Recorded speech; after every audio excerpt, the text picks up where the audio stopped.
Сегодня 90 лет исполнилось одному из самых известных и уважаемых государственных деятелей республики Илье Павловичу Прокопьеву. 14 лет он возглавлял Чувашию, и с его именем связаны золотые годы развития региона. Сегодня юбиляру вручили главную республиканскую награду.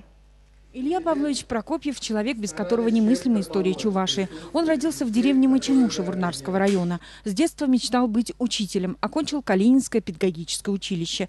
Но поработать в школе пришлось всего 2 месяца. Шла война, и Илью призвали защищать родину. Он попал на Дальний Восток. Наш командир роты, капитан Ярош, он украинец, но был такой боевой. И он говорил, что ничего, нас на Запад не пустили, но мы здесь доказываем, что такое. И действительно, войска нашего батальона были один из лучших.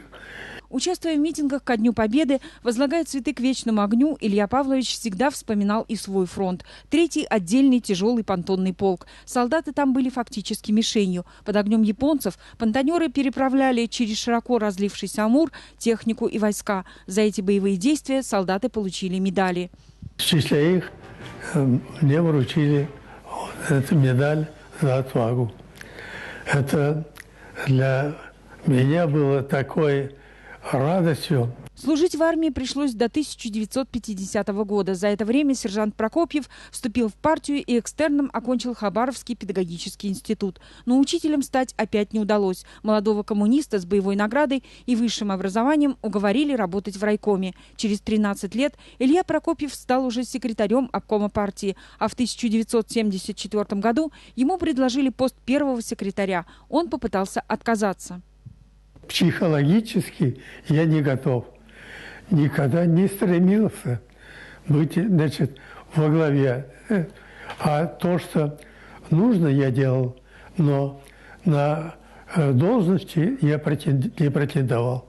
Став первым секретарем, Илья Прокопьев принял на себя огромные обязанности. Чувашия переживала промышленный подъем. К 70-м годам в республике была развита машиностроительная, электротехническая, текстильная, легкая и пищевая промышленность. Работали крупные предприятия по производству стройматериалов. Под руководством Ильи Прокопьева была перекрыта Волга и завершено строительство Чебоксарской ГЭС и Новочебоксарского химкомбината. Построен тракторостроительный гигант и выпущено 2200 промышленных тракторов.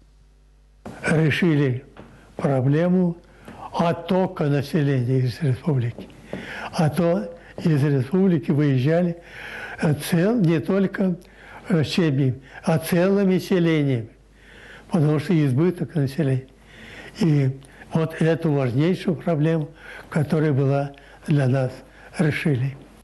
Капитальные вложения 16 союзных министерств были привлечены для укрепления народного хозяйства Чувашии. Они были направлены на строительство северо-западного, юго-западного и новоюжного микрорайонов Чебоксар. В это же время вставал на ноги Чувашский государственный университет. Были построены театр оперы и балета, художественный музей, дворец пионеров, стадион Олимпийский, многие дворцы и дома культуры в районах. Открыт чебоксарский филиал МНТК «Микрохирургия глаза». Оставив свой главный пост в 62 года, Илья Павлович вернулся в педагогику. Преподавал в Чувашском государственном университете. Был профессором Чебоксарского филиала Санкт-Петербургского государственного политехнического университета. Сегодня Чувашия вспоминает сделанное им и чтит его неоспоримые достоинства. Как наставнику и аксакалу поклон главы республики. О чистоте души, порядочности, честности, справедливости и масштабе сделанного говорит Михаил Игнатьев. С его именем практически связан, наверное, золотой фонд успехов и достижений и Чувашской республики, и Российской Федерации.